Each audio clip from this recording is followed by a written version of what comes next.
Virginia, a new record from the Bends. Groan time suitcase shopping. I've got a larger case and a medium one. I use the latter the most as a lot of airlines don't take bigger cases unless you pay the extra £100 or whatever it is. It was the medium sized one that was starting to wear out. The wood and plastic lining inside was falling apart and the top handle was coming loose. One foot had already been repaired and the other was coming off. I was going to fix that, but then noticed a nearby seam had split so I could put my hand through and touch the inside. So I thought it was time for a replacement. I was going to go for a hard shell case.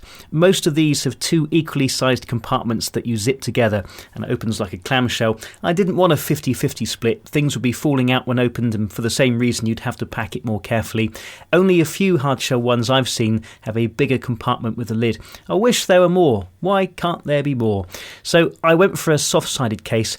I actually saw an article in the New York Times that said it doesn't actually matter what type you go for as long as it isn't cheap rubbish. I spent about 3 hours researching and that included comparing sizes to my existing one.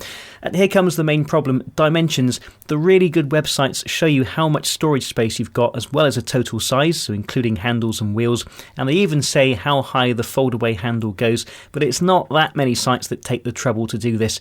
In most cases it wasn't clear if the sizes included the wheels or handles, and this matters as, like I've said, lots of airlines will pull you up if you're over the limit.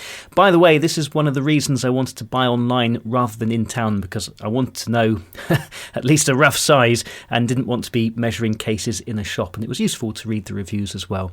Anyway, one website stated the dimensions, as you would expect, but also had a graphical size guide. I thought this was a great idea and clicked on it and it showed the case next to the person. You could even resize this person to match your own personal height. Now, the general specs said this case was 67 centimetres high, but on the size guide it showed the arrow displaying the height from the wheels to halfway up the fully extended retractable handle. What good is that? What a random measurement. So I didn't know if this was a mistake or what really. Even more annoyingly, this was the case I was most interested in. I couldn't find any more specific measurements for this one elsewhere either. And it also didn't have solid wheels. It was wheels with plastic spokes and I can just see those getting broken. So I wasn't sure on that and wasn't totally sure on the actual size. But believe it or not, this is the suitcase I bought in the end. And it turned out okay, but what a faff to get there. Webmasters, take notes when providing a listing for your products. Dare I say it, size matters.